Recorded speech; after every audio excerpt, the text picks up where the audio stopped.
I'm absolutely overwhelmed. That's what I'm feeling. I'm choked with emotions for having all my friends together here this morning. And all the emotional expressions you made in your opening speeches.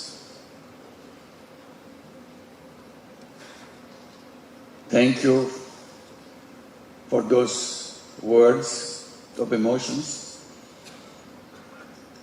Ismail Siragaldeen narrated the entire story leading up to consultative group to assist the forest. And what a shame it was. Several years later, it was changed. It was changed into, they kept the acronym same, but the interpretation different. It was supposed to be, it was originally designed as consultative group to assist the forest. After many years, they said that it's useless to try to help the poorest. So they changed the name by saying it's consultative group to assist the poor, abandon the poorest. The whole purpose of the initiative was to reach the poorest. So that's how it goes back again. It's so powerful. The dominant thinking is so powerful. It kind of shuts down if you want to try to do something different. And thank you, Louis Gwen, that your remarks reverberated through all the peoples attending here. And your support during this uprising on behalf of the United Nations inspired every single Bangladeshi in the country. Let's give a big applause for Gwen.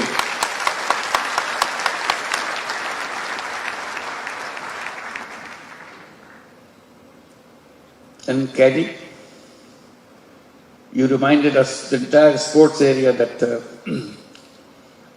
we have been talking about. Suddenly, sports world focused on what we are trying to say. And I had nothing to do with the sports world. But they pulled me into their family. And you are one of them who dedicated yourself in bringing the change in the sports world under the leadership of Thomas Buck. I never met him, I never knew about him. I was never interested in Olympic except watching someone on the screen. But he's the one chasing me, find out how to translate the ideas into the sports world. That became a long history. And Katie, you took the torch and going around, make things happen together with the whole group of people now within the Olympic world. Want to transform the sports world completely. And Izumo-san, I'm sure as you bring tears to my eyes, you brought tears to everybody in this audience. Your story is so touching. The young person, without any idea what he is looking for, inspired not only to transform himself, transform a very mature economy in Japan into the direction he thought it should be heading for. And raising the question in the minds of business leaders, what business could be, what the power of business is all about. So even the remarks you made in the opening ceremony, it succeeded in making the message loud and clear for all of us who are here. And we always kind of felt when we came to Social Business Day, it's a gathering of family members. So we're here as family members, not outsiders. All you have so many stories to tell.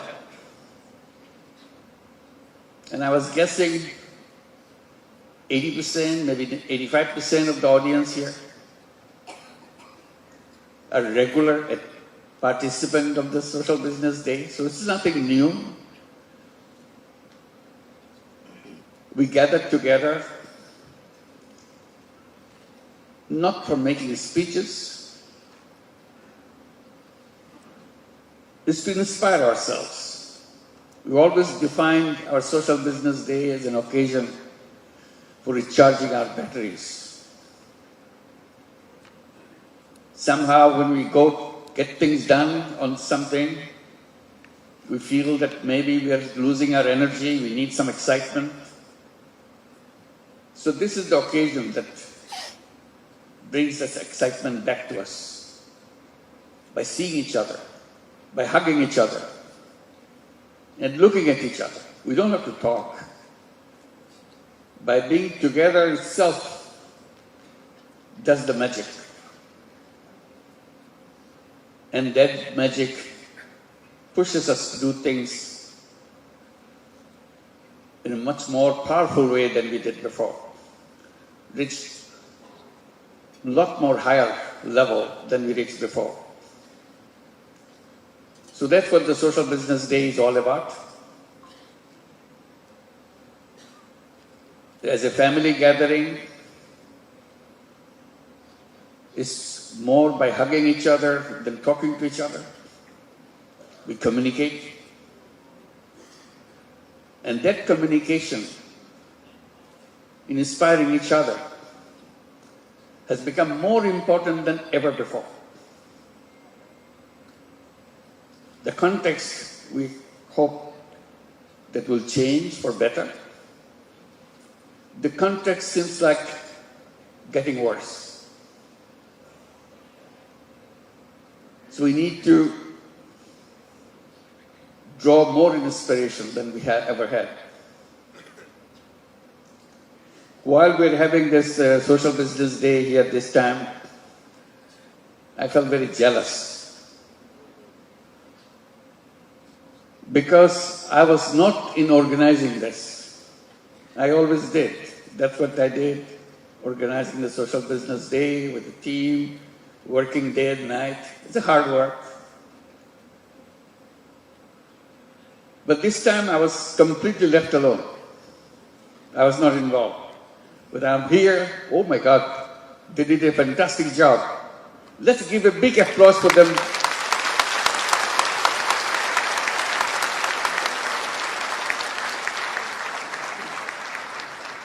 I felt disappointed because they didn't need me.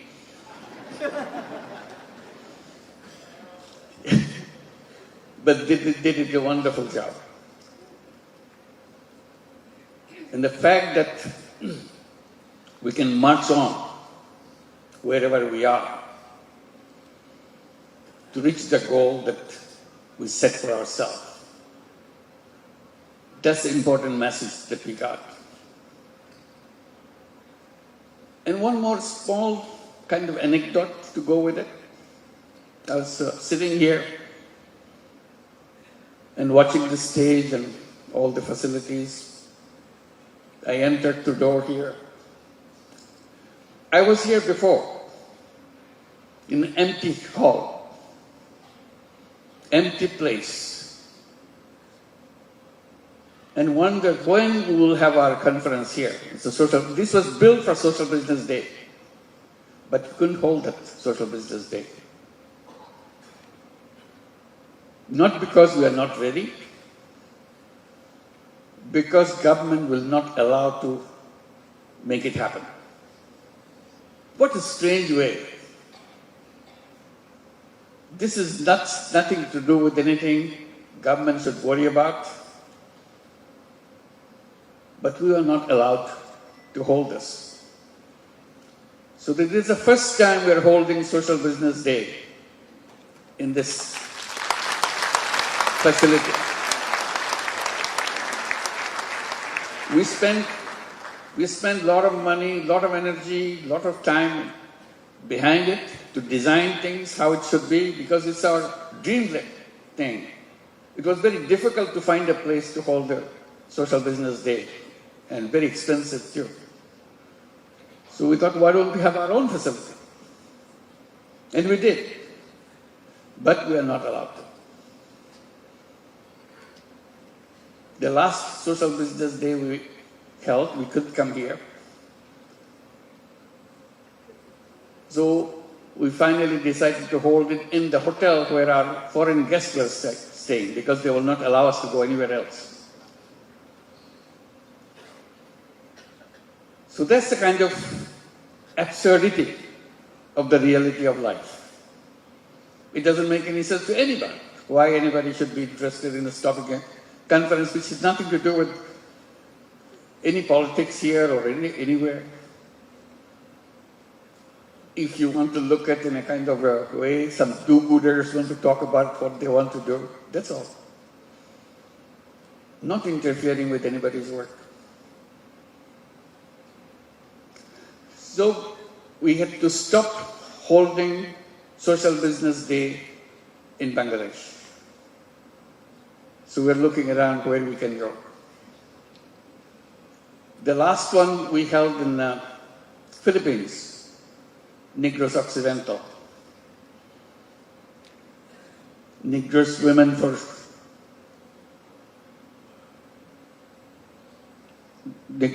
for Tomorrow. They invited us to hold it to Negros Occidental. So they are here today. Can you please stand up? You did a wonderful help for us, Negros Occidental. Can you all stand up?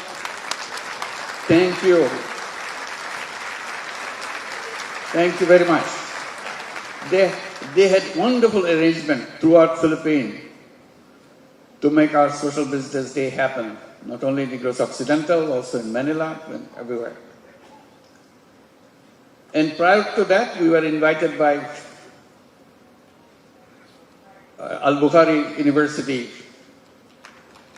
in Langkawi. We held a big conference. Many of you were there. We're the same family, moving from one place to another. We had fun, excitement, and so on.